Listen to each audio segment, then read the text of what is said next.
Imagine pulling into your quiet suburban driveway after a long trip, only to see your wife being manhandled by a self-righteous busybody in a power trip vest. That's the nightmare that hit Mason Brooks like a freight train one sticky August evening in Brookside Hills, Florida. He thought he'd left the chaos of his military days behind.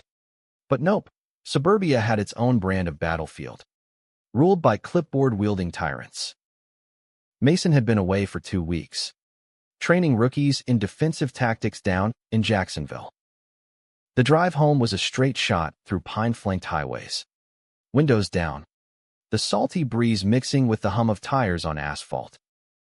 On the passenger seat sat a little jewelry box, a gold daisy necklace for his wife, Elena, whose birthday he'd missed. She loved those flowers, called them nature's optimists. He pictured her smile, maybe some leftover pasta in the fridge, the simple stuff that grounds you after staring down simulated threats all day. But as he turned into the neighborhood, that gut whisper started, the one honed from years overseas. A bulky SUV idled under a street lamp. Not a neighbor's ride. Probably nothing, he muttered. But instincts don't lie, they simmer. Earlier that evening, Elena was out on the porch, knees in the dirt, tending her ferns. Her phone buzzed, a local number. She answered on speaker, wiping soil from her hands. Mrs. Brooks, this is Gladys from the HOA compliance team, came a nasal, authoritative voice, dripping with faux politeness. We've noted a violation on your property records.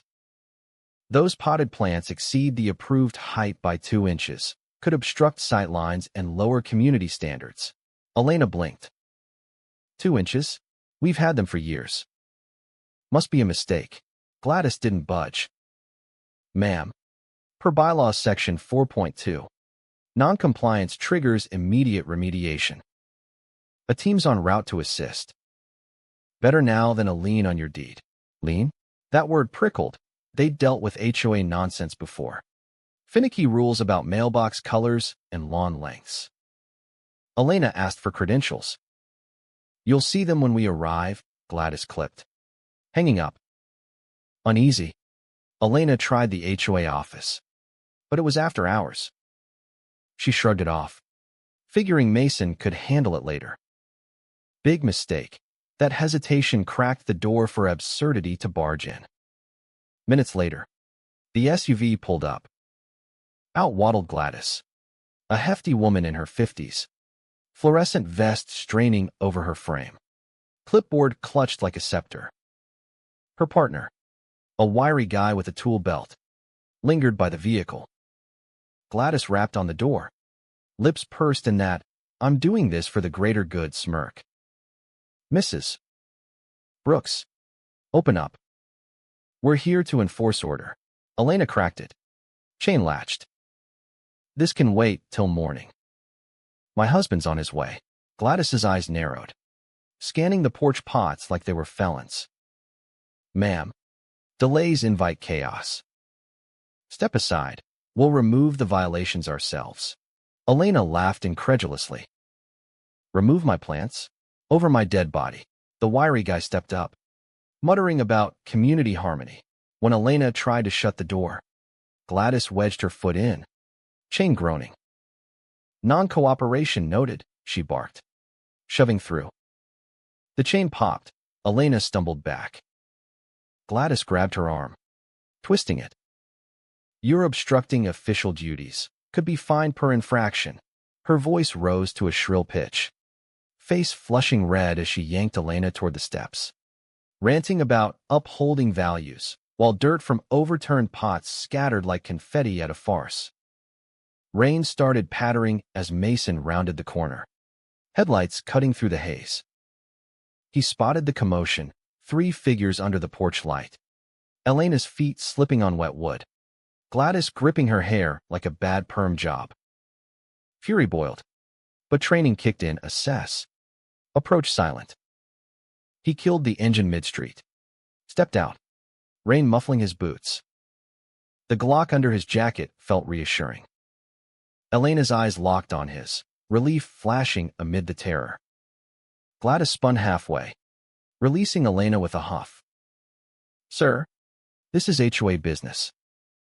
Your wife's in violation, plants too tall, breeding disorder." Her tone was all honeyed authority, but her jowls quivered. Mason's voice stayed ice calm. "Let her go." Now, the wiry partner shifted. "Back off, buddy. We're authorized." Mason edged closer. "Show me the bylaws page."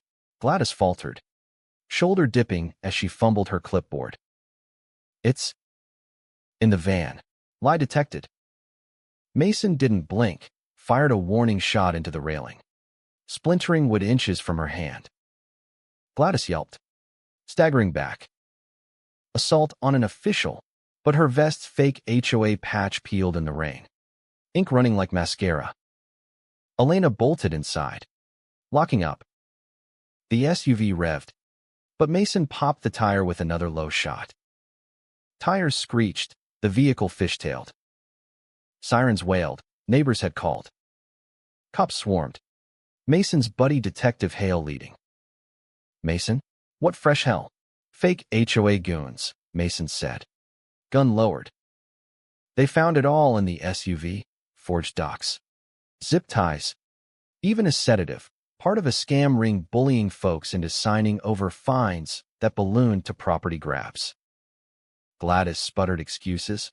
"I was just enforcing rules." But her bylaws were printouts from a prank site. The jury laughed during trial. Elena's testimony sealed it. Bruises shown, her quiet recounting of the drag making the courtroom squirm. Verdict, justified. Gladys lost her sham gig, facing charges. Her authority crumbling like her soggy vest. Life normalized, but sharper. Elena's daisies bloomed defiantly tall. Mason added cameras, smirking at the irony. They sipped tea on the porch, rain tapping reminders. 2 inches, she'd whisper, shaking her head. "Yeah," he'd reply. And zero tolerance for tyrants. But tell me, was Gladys the real villain?